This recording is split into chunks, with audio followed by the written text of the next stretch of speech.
My name is Milo Rivers, and I'm 43 years old. I've worn that age like a badge of modest success, but also like an anchor some days. Camille Rivers, my wife of 16 years, matches me in age, though her accomplishments often feel like they eclipse mine. She's sharp, polished, and adored at her firm, Andrus and Wren Designs.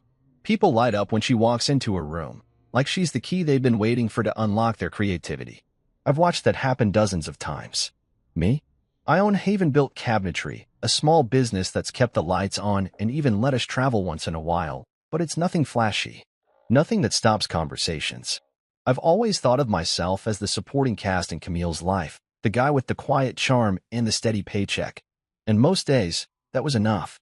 So when Camille mentioned the company's exclusive spring gala, this big, black tie event hosted by their president, Lawrence Dayton, I figured it was just another opportunity to do what I've always done, support her. Cheer her on from the sidelines. Let her shine. She said it was going to be held at the Franklin Hall downtown, the kind of place where the marble floors gleamed like they'd never known a footprint. I pictured myself in a suit I'd only worn twice, standing beside Camille in her sleek, tailored gown.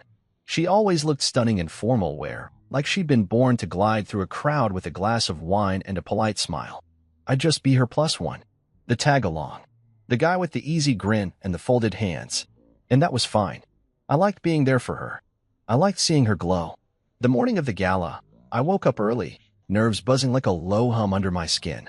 Camille had already been up, her coffee half drunk and her phone in her hand, scanning emails like a general surveying the battlefield.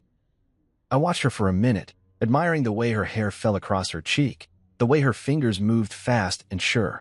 She was in her element, even at 6:30 in the morning. She caught me staring and gave me a quick smile, more habit than warmth, and said, "Big night tonight. Don't be late." I nodded, even though I'd never been late to anything that mattered. I spent the day at the shop, finishing a custom walnut cabinet for a repeat client. The sawdust felt familiar, the weight of the wood in my hands a kind of comfort. At noon, I paused to imagine how the evening would go. I'd walk in with Camille, nod at her colleagues, laugh at jokes I didn't quite get, and clap politely when someone made a toast. I'd nurse a single glass of bourbon and keep my mouth shut. That was my job tonight. No hammers, no levels, just smiles and support. I was ready for that. At 6, I went home to change.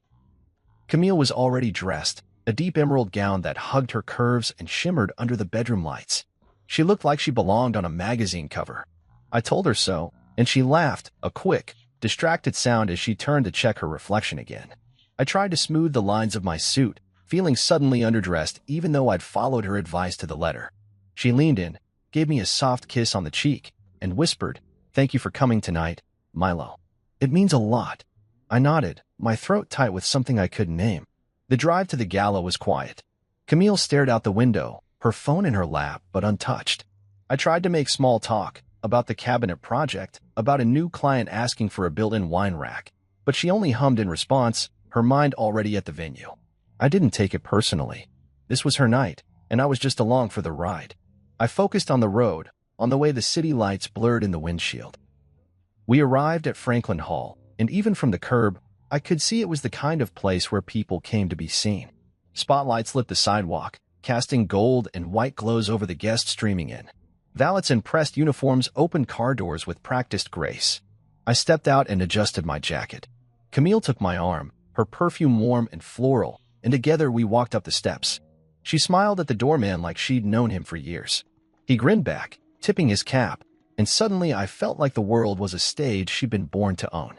Inside, it was exactly what I'd expected, polished marble floors that seemed to stretch forever, a ceiling that looked like a constellation of crystal. Waiters in black vests carried trays of drinks, weaving through clusters of men in sharp suits and women in designer dresses.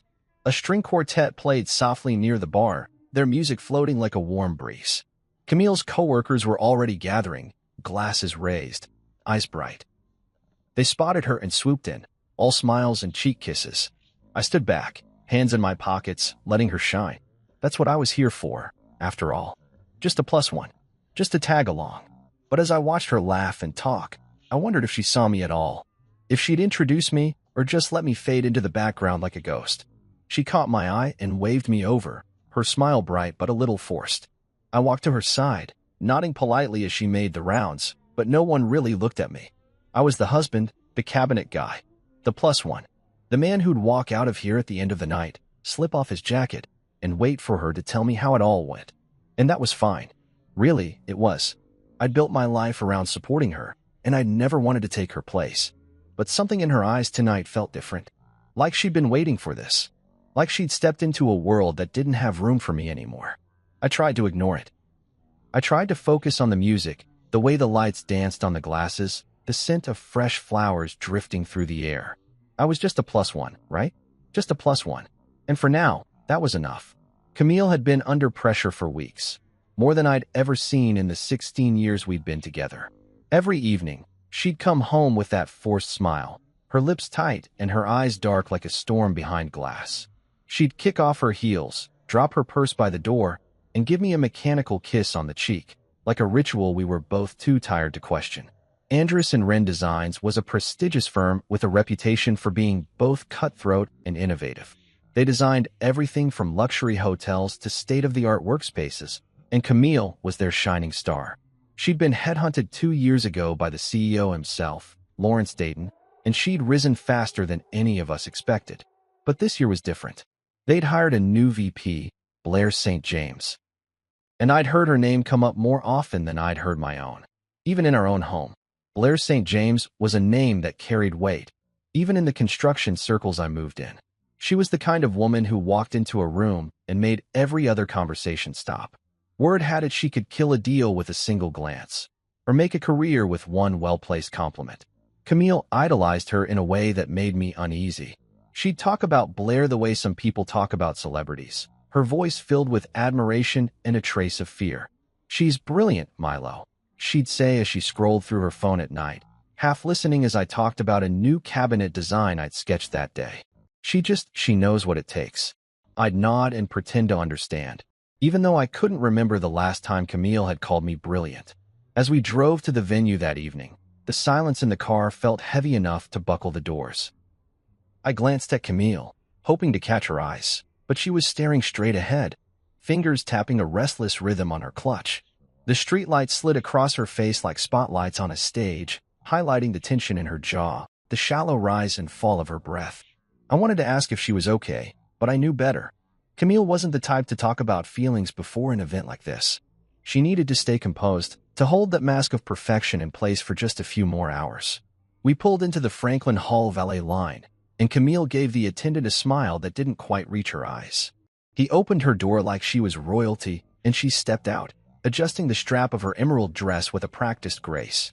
I climbed out on my side and joined her, offering my arm. She hesitated a split second before taking it. That pause felt like a crack in the foundation of the house we'd built together. But maybe I was imagining things. The venue itself was a marvel of architecture, marble floors polished to a mirror's shine, a vaulted ceiling that seemed to disappear into shadows lit by elegant chandeliers. A string quartet played something soft and expensive-sounding near the entrance, and the smell of lavender and citrus drifted from hidden arrangements tucked between white linen tablecloths. People in tuxedos and designer gowns milled about, glasses of sparkling wine in hand, their laughter echoing off the stone columns. I tried not to stare at the wealth on display, but it was hard not to feel out of place. Camille's co-workers descended on her the moment we stepped through the door. Glossy smiles, air kisses, perfectly rehearsed greetings that reminded me of scripted lines in a play. They all looked the same, slim, manicured, eyes bright with ambition and something sharper lurking underneath. They said all the right words to her. "You look amazing, Cam." Blair's so impressed with the March project, Dayton can't stop talking about your design concepts. But when their eyes flicked to me, it was like I was invisible.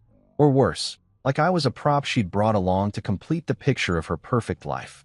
Camille's fingers tightened on my arm just once, like a reminder that I needed to be on my best behavior. I nodded, offering polite smiles and murmured greetings, but I felt like a ghost. They didn't ask me what I did or how I was. They didn't ask anything. I was the plus one, the accessory, the man behind the woman. I spotted Blair St. James near the bar, holding court with a small cluster of people who leaned in like sunflowers to her son. She was as striking as Camille had described. Tall, with a cascade of silver hair that looked deliberate, her makeup flawless, her posture straight and commanding. She turned her head slightly, catching sight of Camille, and a slow smile spread across her face. It wasn't warm. It wasn't even polite. It was the kind of smile that said, "I see you. Now prove you're worth seeing." Camille's breath caught, just for a second. Then she pulled her shoulders back and led me over to the table with her coworkers, like a general leading a parade. The table was long, draped in white linen, and set with gold-rimmed glasses and tiny name cards in elegant script. I scanned the row of cards, expecting to see my name. Milo Rivers, husband of Camille, polite +1. Instead, I froze. There, in a perfect, flowing gold script, was a card that read, "Idiot Trash." I stared at it. For a full 5 seconds, my brain refused to compute. Idiot trash? My fingers curled around the edge of the chair as laughter sparked around me. Soft at first, then louder, like a wave of broken glass. Camille let out a nervous chuckle, her eyes darting toward Blair. And Blair was smiling, lips pressed together in a smirk that said everything. A coworker across the table, a young man with a perfect haircut, snapped a quick photo and held up his phone. "That's classic," he said, his voice dripping with delight. My face felt hot. My ears rang. I'd known these people for maybe 20 minutes, but I felt like I'd known them forever. The way they looked at me, like I was a bug under glass, something to be poked and prodded for their amusement. Camille reached for my hand, but I pulled it back. I didn't say a word. Not yet. I just lowered myself into the chair, placed my hands calmly in my lap, and forced a smile. It felt like glass on my tongue. This was supposed to be her world, her night, her people. I was just the +1, right? Just the +1. But in that moment, I realized I was so much more than that. And they just reminded me of exactly who I didn't want to be. It was supposed to be a dinner party, not a public execution. But that's exactly what it felt like when I stared at the name card in front of me. Idiot Trash, written in fancy gold script like it was an inside joke I'd somehow agreed to be part of. I blinked once, then twice, hoping the letters might rearrange themselves into something else, anything else. But they stayed there, crisp and defiant, reflecting the soft glow of the table's centerpiece candles. My stomach twisted. I'd always known Camille's coworkers saw me as a sideshow act, a harmless cabinet maker tagging along for the free food, but I hadn't expected to be branded. Around me, the laughter spread like a virus. Soft giggles first, then sharper, more pointed laughter, the kind that scrapes along your spine and makes your ears burn. I could feel the heat rising in my face, the tightness in my chest that comes when humiliation crawls up your throat and threatens to choke you. Camille was no help. She chuckled nervously, glancing at Blair as if seeking approval or permission. Blair raised her glass in a slow, deliberate gesture, her eyes locked on mine, a smirk playing at the corners of her mouth like a cat toying with a half-dead mouse. One coworker, a guy with slicked-back hair and a too-tight vest, snapped a picture on his phone. I could see the glow of the screen, the way he lined up the shot like it was a prize. "Oh, man," he said, grinning at his screen. "This is going on the group chat for sure." Another woman leaned over, trying not to laugh too loudly, but failing miserably. "This is so Blair," she whispered to her friend. "She always knows how to make a statement." My fingers dug into the linen napkin on my lap, and for a second, I thought I might tear it in half. But instead, I forced my lips into a smile. It felt like lifting 1,000 pounds with one finger. My eyes moved slowly across the table, catching the expressions of the people who were supposed to be Camille's team. Their eyes danced with delight, anticipation, a hunger for spectacle. I was the entertainment for the night, and they'd paid for front-row seats. Camille shifted beside me, her voice a thin thread of forced calm. "It's just a joke, Milo," she said, leaning in, her perfume too strong and suddenly cloying. "Don't overreact. Blair has a quirky sense of humor, that's all." But her eyes, God, her eyes told me everything. They darted around, checking the faces at the table, scanning for judgment. She wasn't defending me. She was making sure I didn't ruin her night. Blair's voice cut through the air like a blade. "We're creatives, Milo. We go for irony. You know, subverting expectations." Her words dripped with condescension, each syllable a carefully placed dagger. I wanted to stand up, to flip the table and tell them all exactly what I thought of their brand of irony, but something in me refused to give them that satisfaction. I'd spent my whole life building things, shelves, cabinets, intricate pieces that fit together seamlessly. I wasn't about to let a room full of corporate sharks tear me apart with a single joke. I took a breath, one slow, measured breath that steadied the fire in my chest. Then I did the one thing they didn't expect. I pulled out the chair, sat down, folded my hands neatly on the table, and smiled. A real smile, not the fake one I'd been practicing all evening. A smile that said, I see you. I see all of you. And you can't break me. For a moment, the laughter stumbled. Blair's smirk faltered just a hair. Camille's eyes widened in surprise. The guy with the phone lowered it, his grin slipping. The spell was broken, even if just for a second. I held their gaze, refusing to let my expression crack. Inside, I was screaming at the absurdity, the cruelty, the betrayal of the woman I'd promised to love and cherish. But on the outside, I was stone. The waiter came by with the wine, oblivious to the tension that vibrated in the air like a live wire. He poured a glass for me, his hand steady, his face neutral. I took it, raised it slightly, and clinked glasses with Camille.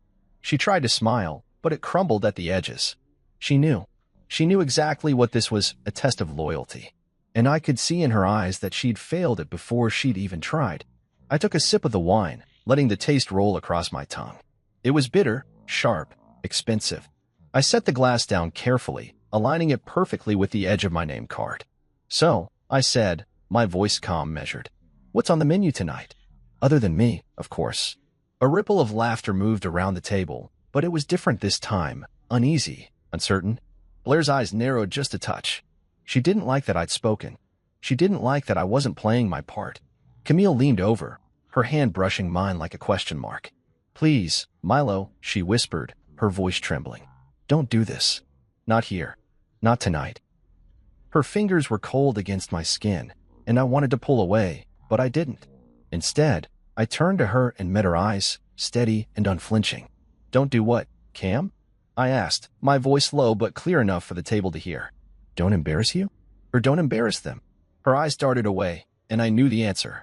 Blair cleared her throat. Let's move on, shall we? She said, her tone crisp, commanding. No need to dwell on a little harmless fun. We're all professionals here. She picked up her fork and began to eat, as if nothing had happened. The rest of the table followed her lead, plates clinking, conversations resuming. But I could feel the tension like a second skin. I sat there, the name card in front of me like a brand. Idiot trash. It was supposed to be funny, but to me it was a declaration, a line in the sand. And I knew right then and there that I was done playing the plus one. I was done letting them treat me like I was less than the man I built myself to be. I might have come here to support Camille, to smile and clap and play the part. But this was something else. I sat back, watching them, each face a mask, each laugh a dagger. And in that moment, I decided something important. I wouldn't let them define me. I wouldn't let them take my dignity. They might think I was idiot trash, but they were about to find out exactly what that meant. Camille leaned toward me, her breath a mixture of wine and nerves. Her whisper was urgent, like a parent scolding a child in church. They're just kidding, babe. Don't overreact. Her hand fluttered to my forearm, cold and trembling. Her eyes darted around the table, scanning faces, making sure no one noticed her shame at my discomfort. But I noticed. I saw every flicker of her eyelids, every quiver of her lips, every shift in her posture, as if she were ready to shrink under the table.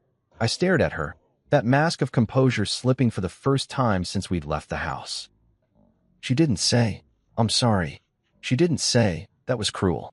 Instead, she told me not to make it about me, as if my name on that card hadn't been the opening act for the evening's entertainment. As if I was supposed to laugh along and then vanish, a supporting character in a play that starred everyone but me. Across the table, Blair was swirling her wine like a priest offering communion. Her eyes found mine and held them, as if testing my limits. We're creatives, Milo. We go for irony. Her smile was thin, cutting, the kind that slices deeper because it's framed by perfect lipstick and an audience. It's all in good fun. You can take a joke, right? The rest of the table tittered, heads bobbing, eyes flickering back and forth like they'd been trained to do. A polite, practiced laugh. I forced a smile that felt foreign on my face, a gesture that tasted like vinegar. Of course, I said, my voice calm but colder than the ice melting in my untouched glass. I've always been good at taking a joke. The lie settled in my chest like a stone, because I wasn't laughing. I wasn't even amused. I was hurt, and I was angry. But I'd spent a lifetime learning how to hide that, how to tuck it away behind polite smiles and deferential nods. I'd learned to accept that I was always the plus one, the extra, the guy who showed up to clap politely and then fade into the background. I'd thought that was enough. But tonight, it felt like a prison sentence. I leaned back, letting the candlelight flicker in my glass. Blair raised her eyebrows, waiting for me to explode, to make a scene that would justify their label. I could almost hear the script in her head. Oh, he overreacted. He couldn't handle a joke. The same script Camille was reading from when she told me not to make it about me. But I wasn't about to play the fool for them. Not tonight. So I laughed, low and measured. I get it, I said, letting the words roll slowly, like smoke. It's a branding thing. Andrus and Ren loves its irony. I picked up the name card, turning it between my fingers like a delicate piece of evidence. Very on brand. Blair's smirk deepened, her eyes gleaming with the thrill of control. Exactly, she said, her voice dripping with satisfaction. We're all family here, Milo. You understand. Family. The word made my skin crawl. Families protect each other. They lift each other up. They don't label someone idiot trash and laugh about it over dinner. But I bit my tongue and let the silence stretch. I watched Camille's eyes dart around the table, gauging reactions, gauging me. Her fingers drummed an uneven rhythm on the tablecloth, her bracelet clinking like a tiny warning bell. Of course, I said again, softer this time, as if I were agreeing to something unspoken. My gaze drifted to the silverware, polished to a mirror finish, and then back to Blair. You know, it's funny, I continued, my voice casual but edged with something sharper. I've been supplying your firm with custom cabinetry for 6 years. I've built your conference rooms, your kitchen break rooms, your executive offices. Hell, I even installed that glass feature wall in your lobby last year. But I guess the real brand is, I flicked the name card with my finger. This. A hush fell over the table. Even Blair's smirk wavered for a fraction of a second. I saw it. I felt it. The ripple of unease that always comes when the target stands up, even if just with words. Camille's lips parted, her face pale. She reached for me, but I leaned away. I wasn't about to let her touch me, not after she'd let this happen. Blair recovered quickly, her laugh ringing out, too loud, too rehearsed. Well, she said, raising her glass like a queen in a castle. We appreciate your craftsmanship, Milo. Truly. Let's toast to that. Her eyes met mine, daring me to challenge her. I raised my glass, but I didn't toast. I set it down slowly, deliberately. I looked at Blair, then at Camille, then at each person at that table who had laughed at me. I think, I said, my voice steady, I'm done being the plus one. Camille's face crumbled, her eyes wide. Milo, please, she whispered. But it was too late. I decided. My heart was pounding so hard I thought the whole table could hear it. But I didn't let it show. I stood, smoothing the front of my jacket. Excuse me, I said, my tone formal, cold. I need some air. I turned, ignoring Camille's outstretched hand, ignoring the hush that had fallen. Blair called after me, don't be so sensitive, Milo. It's just a joke. I didn't turn back. I kept walking, each step carrying me away from the table, away from the laughter, away from the lie I'd been living. I was done playing their game, done pretending I was okay with being the man behind the woman who couldn't, or wouldn't, defend him. I reached the hallway, the cool marble walls a welcome contrast to the suffocating heat of that table. I stopped, my breath ragged but controlled. My reflection in the glass door was pale, my eyes darker than I'd ever seen them. And for the first time in years, I didn't feel small. I felt awake.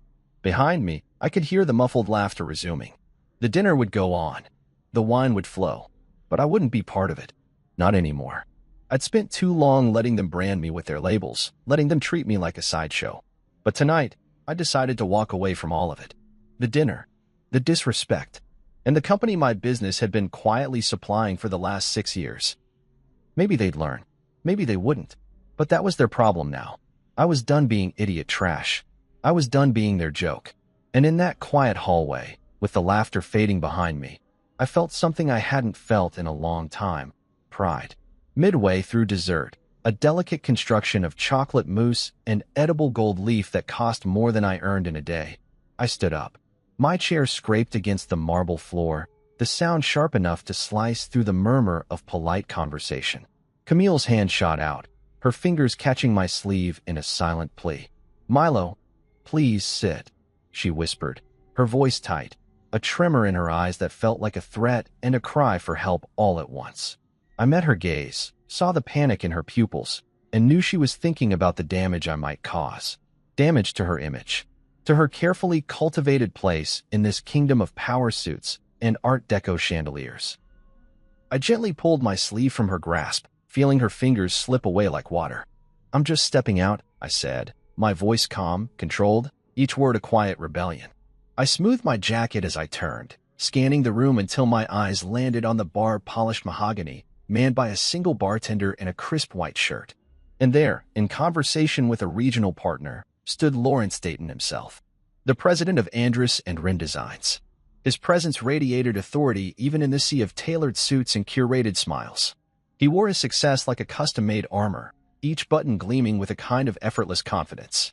I'd only met him twice before, both times during installations my company had done at their flagship office.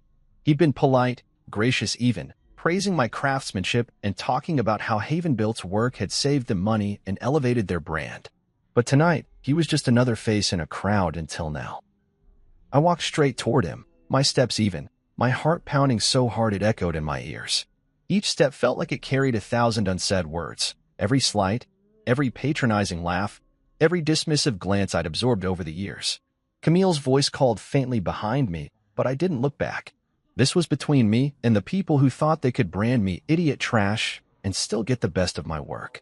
Lawrence turned as I approached, his eyes lighting up with polite recognition. "Milo Rivers," he said, extending a hand like a man who just remembered an important connection. "Of course, Havenbuilt Cabinetry.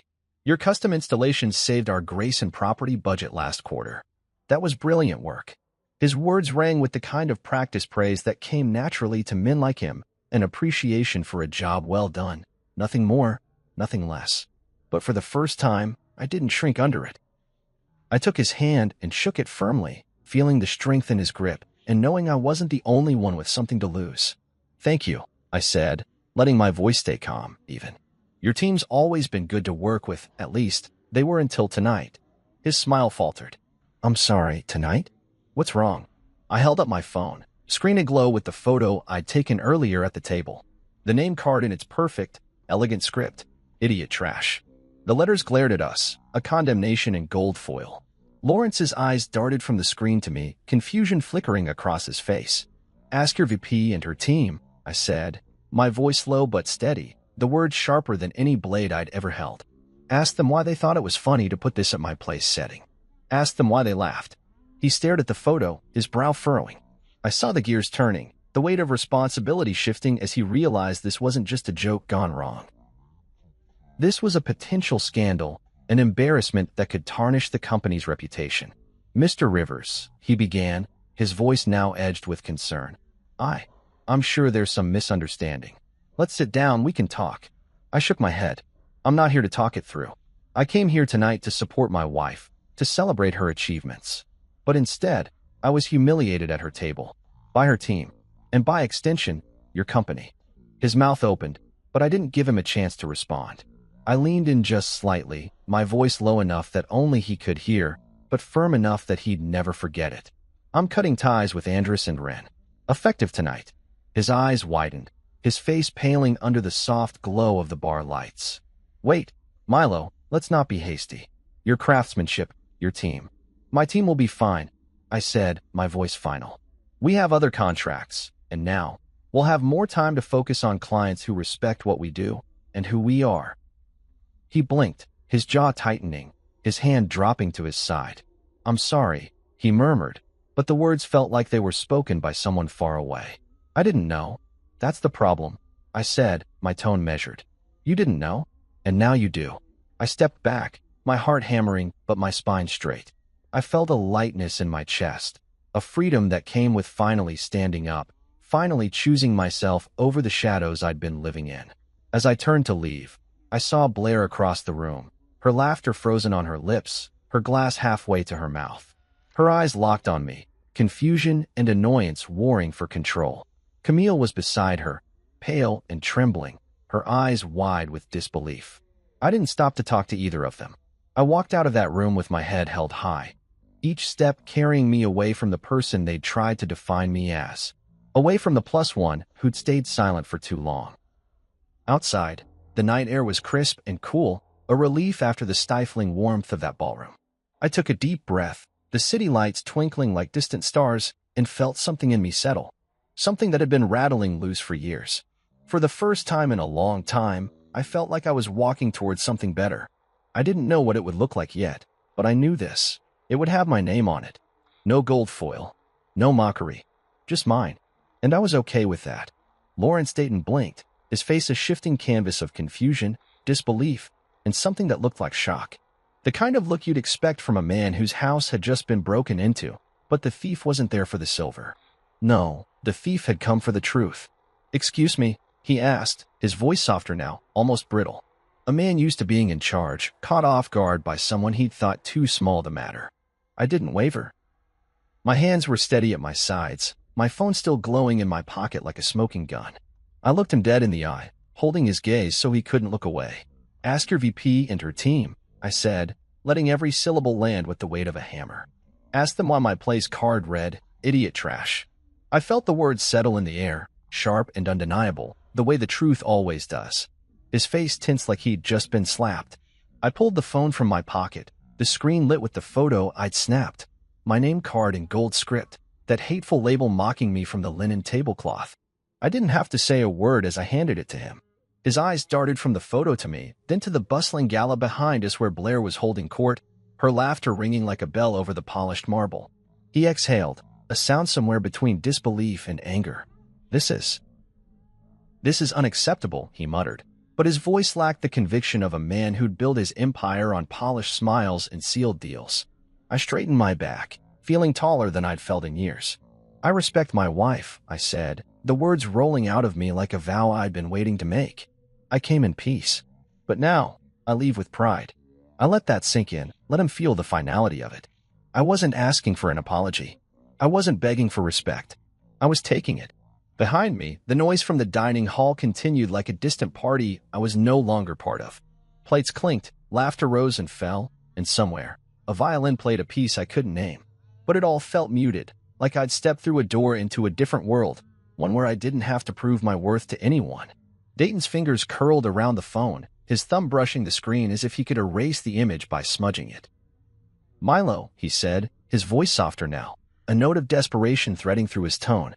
"You have to understand, this isn't who we are. We value every vendor, every partner."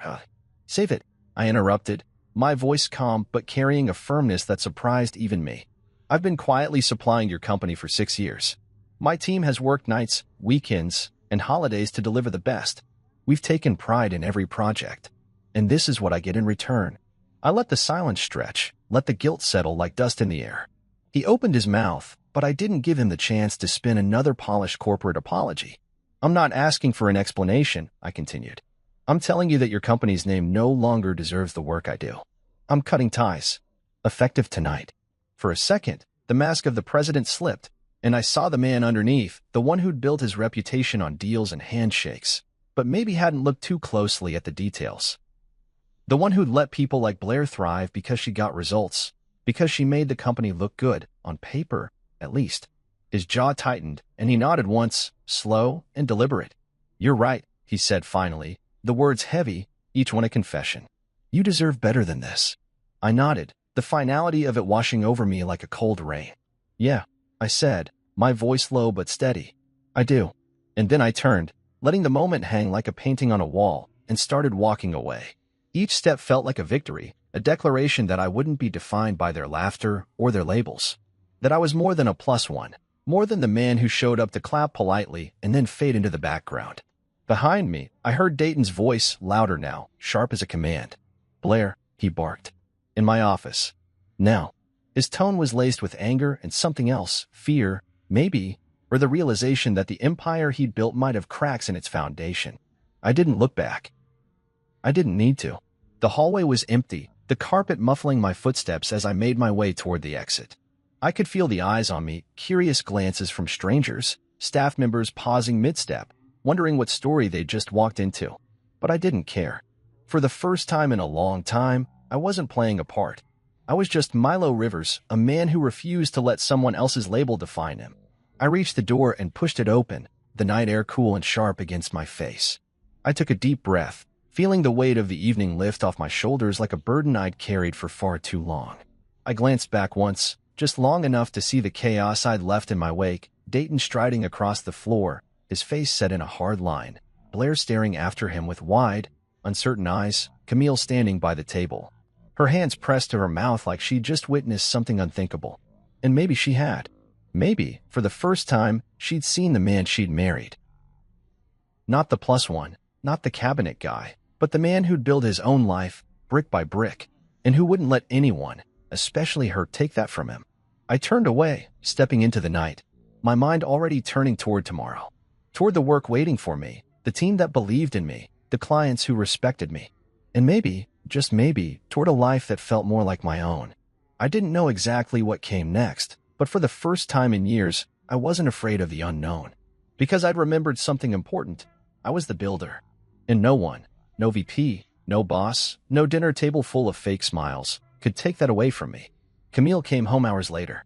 I heard the click of her keys in the door, the familiar rustle of her heels on the tile, the small sigh she always let out when she crossed the threshold of our house, as though home were a costume she could slip off at will.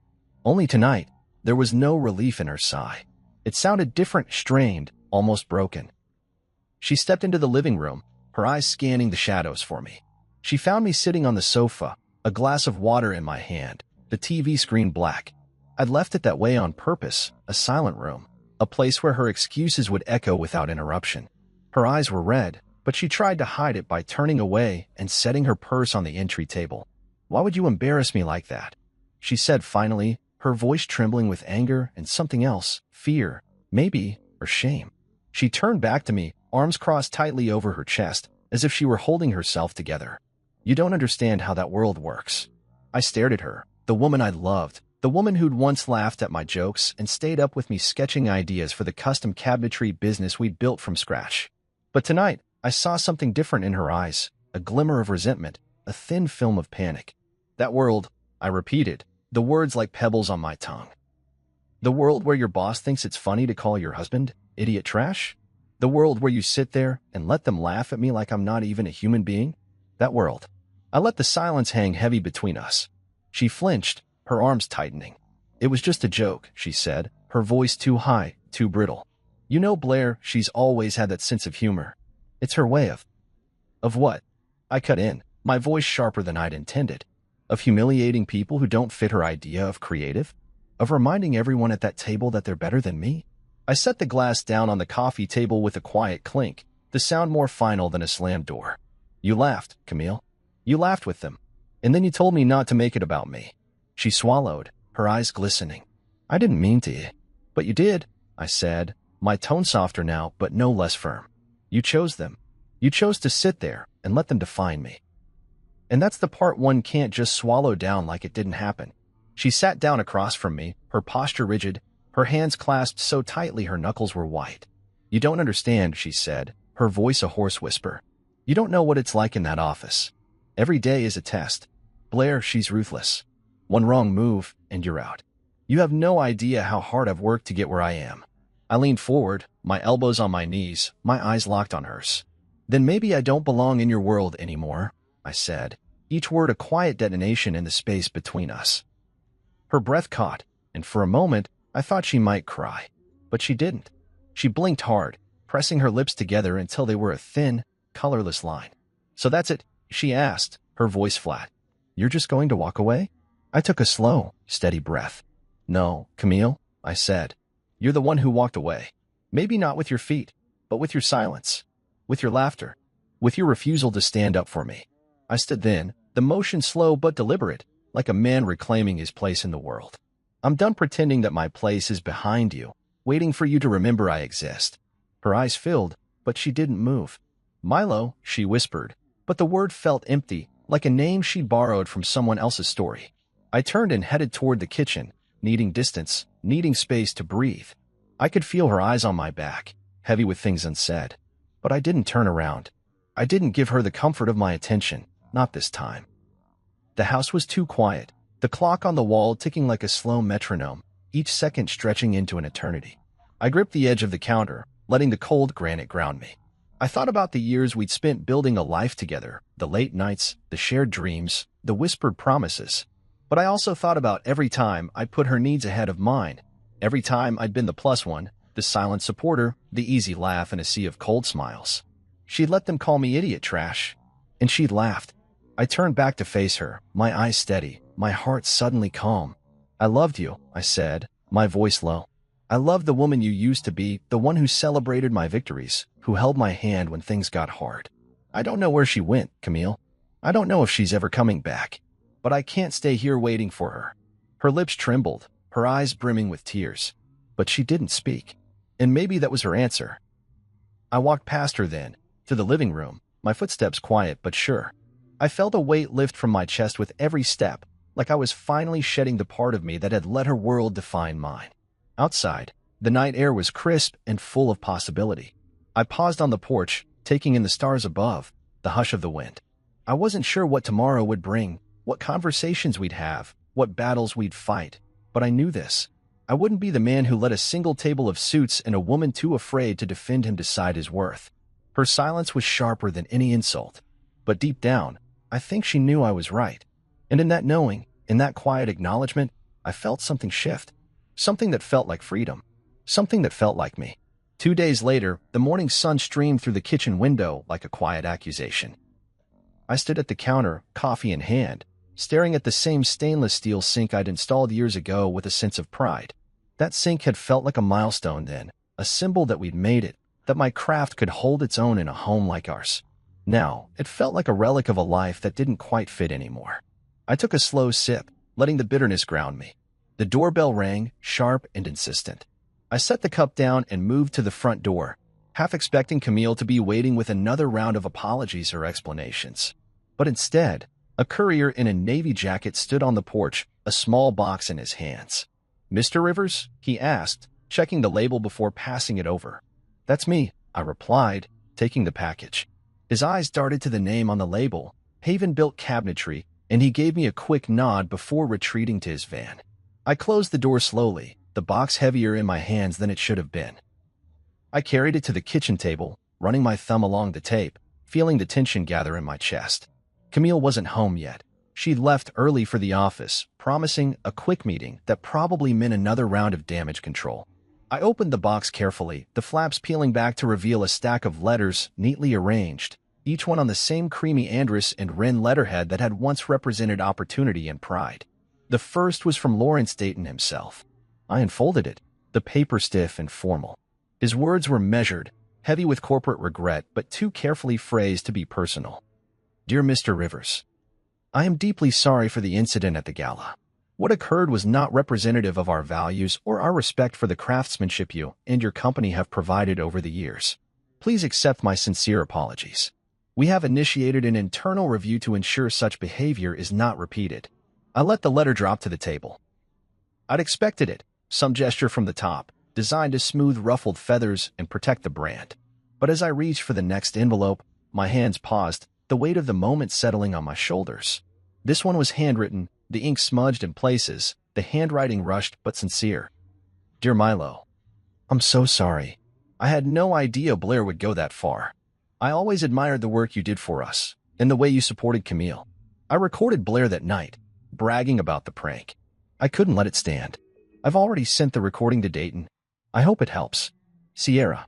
I read the letter twice, my heart pounding. Sierra, Camille's colleague. I remembered her, quiet, competent, always polite to me at events. She'd been at the table that night, her eyes downcast as Blair's laughter rang in my ears. And now she'd taken a risk to show me that not everyone at that firm had bought into Blair's brand of cruelty. A third letter sat at the bottom of the stack. No signature, just a typed resignation. Blair St. James. The woman who'd turned a dinner table into a coliseum. Her words were cold, formal, a lifeline made of stone. Effective immediately, I resigned my position at Andrus and Wren Designs. I regret any actions that may have caused harm to the company or its partners. No apology. No acknowledgement of what she'd done. Just the finality of a signature at the bottom. I let the letters fall into a neat pile and leaned back in my chair. The kitchen felt too quiet, too bright, like the world had moved on without me. Camille would come home eventually, and she'd find the box. She'd read the letters and understand, maybe for the first time, what her silence had cost. A knock at the door startled me from my thoughts. I stood, moving to the hallway, and opened it to find a delivery man standing there, this time with a stack of folders marked Proposal. He handed them to me, his expression professional but polite. Mr. Rivers? These are from some of the companies that reached out after the gala. I thanked him and brought the stack inside, setting it next to the letters. I thumbed through the folders, each one carrying the logo of a competitor. Design firms, construction companies, boutique architecture studios. Some I'd heard of, others were new. All of them wanted to work with me. They wanted Havenbuilt's name on their projects. A small laugh escaped me, dry, but real. I'd walked away from Andres and Ren thinking I might lose everything. Instead, I'd opened a door to something new, something better. My phone buzzed on the table. I picked it up, reading the latest email from a potential client. Mr. Rivers, we heard about what happened at Andres and Ren. We'd love to discuss a partnership with Havenbuilt.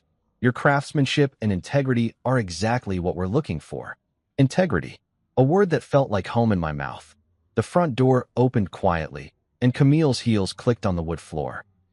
I turned as she entered the kitchen, her eyes puffy, her hair pulled back too tightly. She saw the box, the letters, the stack of folders, and her face paled. Milo, she started, but I held up a hand, gentle but firm. Read them, I said.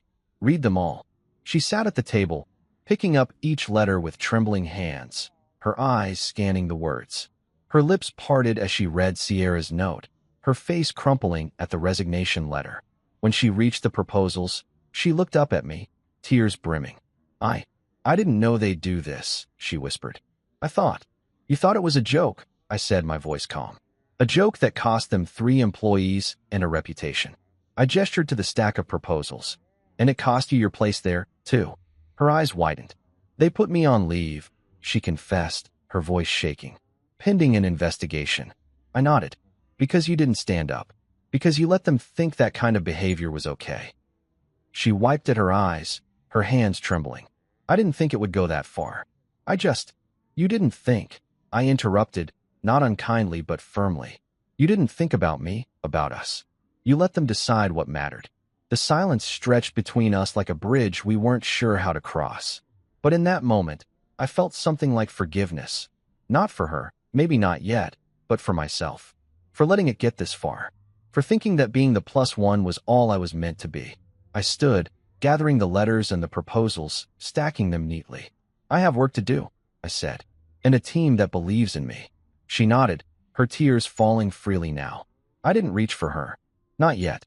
Outside, the sun was high, the day full of possibility. My company, my name, was stronger than ever.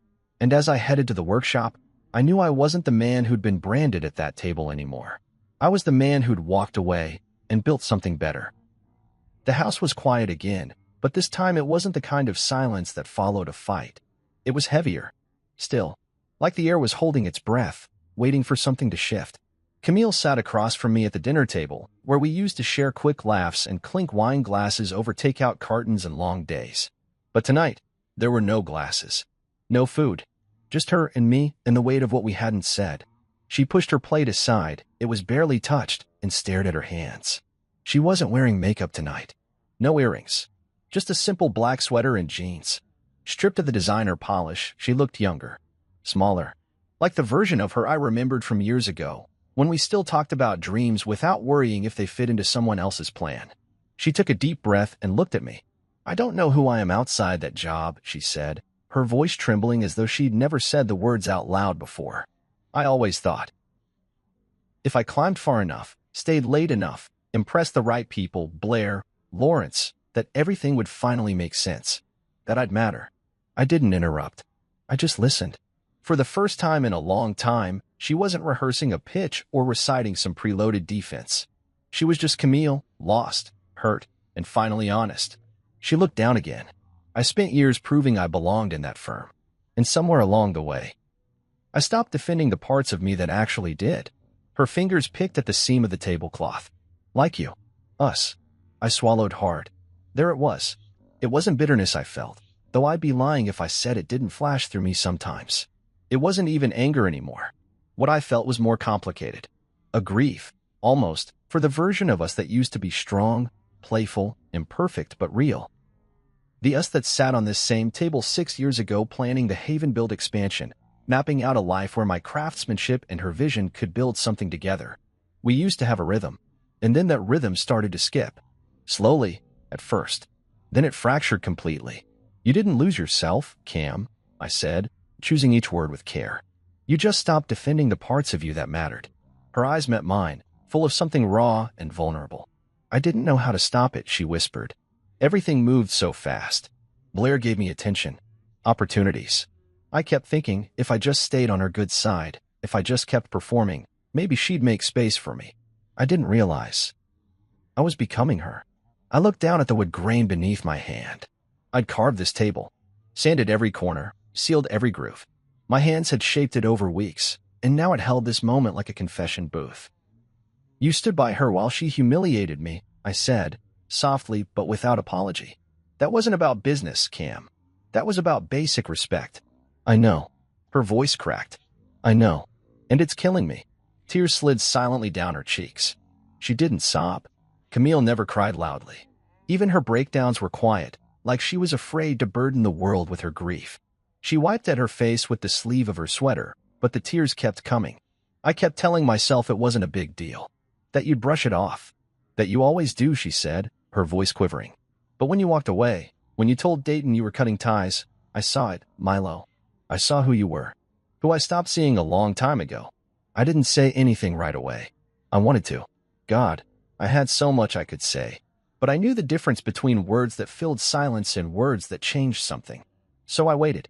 I forgot, she said, almost to herself, how much strength it takes to stay kind. You've always carried things I never even noticed. You let me take the spotlight while you handled the weight. And I let them laugh at you like you were disposable. I finally spoke. You didn't just let them laugh, Cam. You laughed too. That one hurt her. She winced, her face folding in on itself like a collapsed structure. I was scared, she admitted. I was scared that if I said something, I'd be next. That Blair would turn on me. That I'd lose the life I worked for. You lost it anyway, I said gently. Not to wound her, but because it was true. She nodded, slowly. I know. The room went quiet again, but it wasn't sharp this time. It felt like the silence of something being rebuilt, painfully, slowly.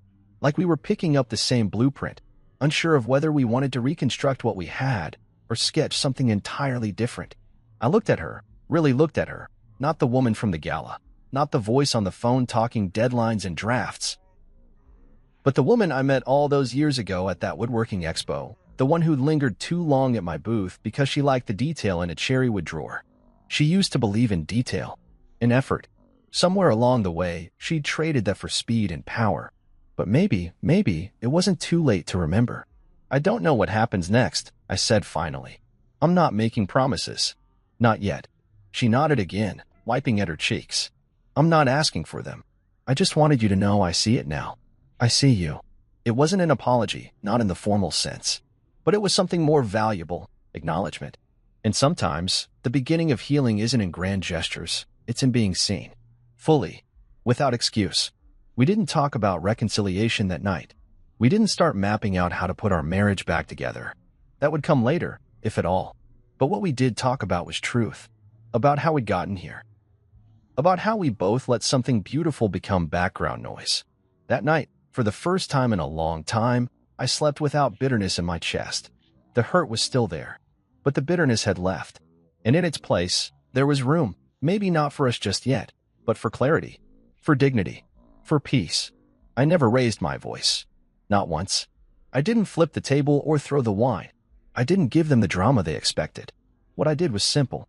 I stood up, walked away from a table that no longer deserved me, and looked a company president in the eye as I told him, I'm cutting ties. That sentence wasn't just about business. It was about everything. Because I wasn't only walking away from a contract. I was walking away from years of being diminished in whispers and polished jokes. From the quiet neglect, the small sacrifices that had piled up like dust in the corners of a house we no longer cleaned together. I walked away from pretending that being the plus one made me less than whole. That night, I chose something else. I chose self-respect. And it was terrifying. It's funny how fast things change once you start saying no.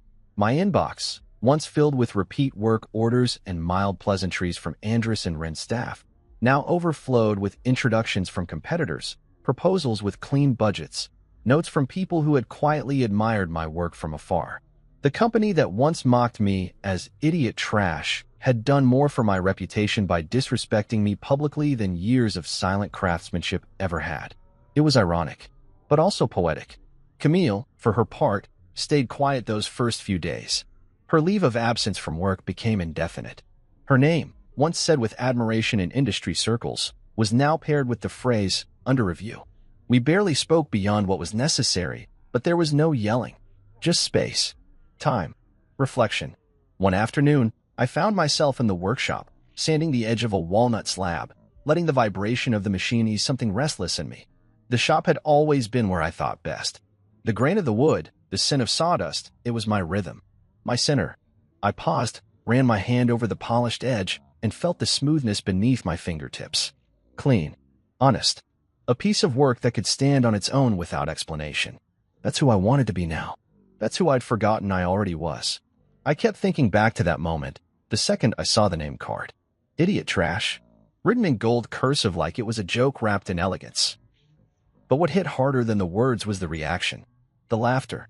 The silence from the woman who promised to have my back. And the way I sat there, smiling, not because I was okay, but because I already knew I was leaving. Because sometimes walking away is louder than any protest. I didn't plan to become a symbol, but somehow I did. People from all walks started reaching out. A guy from a fabrication firm messaged me, saw what you did, been in your shoes. Respect. A woman who ran a competitor design firm wrote, there's dignity in restraint. Let's talk collaboration. That night at the gala had been their show, but how I walked away, that became mine. It wasn't revenge I wanted. It was clarity. Camille came into the workshop a week later. She didn't knock, just stood in the doorway like she used to before she got too busy for things like this. I didn't look up immediately. I wanted to give her the space to decide what she had come to say. I saw the latest proposal, she said quietly, referring to the one from Maddox Designs, Andrus and Rin's fiercest rival. It's good. They're smart to come to you. I set the sander down and wiped my hands on a rag. They're respectful, I said. She nodded slowly, stepping further in. I used to be. The silence between us held, not sharp, not bitter, just honest. I know it doesn't fix anything, she said, but I wanted to say thank you for not making a scene, for showing grace when I didn't deserve it. I turned to her, really looking now. It wasn't grace, Cam, I said. It was choosing myself, something I should have done a long time ago. She nodded again, tears welling but not falling. I see that now, and I think she did. Not just the damage, but the quiet strength it took to stand without applause, to leave without slamming the door. Not because I wanted to hurt her, but because I'd finally remembered who I was before the laughter, before the compromise. The man who builds, who crafts, who holds his name with quiet pride. That night at the gala, I walked away from a table full of people who thought they could define me. But what they never understood was, I wasn't walking away from something. I was walking towards something else. Toward dignity, toward peace, toward the version of myself who didn't need a spotlight to matter. And maybe, just maybe, toward a future that belonged entirely to me. I never raised my voice. I didn't break anything. That night, when I stood from that table and calmly walked away, it wasn't anger that drove me, it was clarity. For the first time in years, I didn't feel small or overlooked or second best. I felt grounded. And when I told Lawrence Dayton, I'm cutting ties, I wasn't just speaking to a company. I was speaking to everything that had made me feel like I didn't belong. Camille, the laughter, the name card, the hollow apologies, they were all noise. White noise I had trained myself to ignore for the sake of keeping peace, for the illusion of partnership, for love that had stopped looking like love. But that night, I made a choice I should have made years ago. I chose me. It wasn't about revenge. It wasn't about making a scene or proving anything to them. It was about self-respect, a quiet, firm refusal to let anyone else narrate my worth. I had spent years standing just outside the circle, building things with my hands, while others build illusions with words. They mocked the simplicity of what I did because they didn't understand it. But they stood in buildings I designed, sat at tables I crafted, and toasted in rooms I built. They couldn't see the value in the hands that built their foundation, until those hands let go. And Camille, my wife, my partner, she saw it too late. Maybe that's the cruelest part. She saw who I was only when I walked away. But even then, I didn't scream or slam doors. I didn't write long speeches or post anything online. I just left. with my dignity intact. And it turns out that silence echoed louder than anything I could have shouted. Now, when I look in the mirror, I don't see the man who was laughed at or labeled. I see the man who walked away. The man who rebuilt himself, not in spite of the insult, but because of it. And as I lay my tools down at the end of the day, sawdust in my palms and purpose in my chest, I know exactly what that moment was. It was the moment I chose peace over pride. It was the moment I remembered who I was. And that, I've learned, is what real love, real dignity, actually looks like. Even if it means starting again.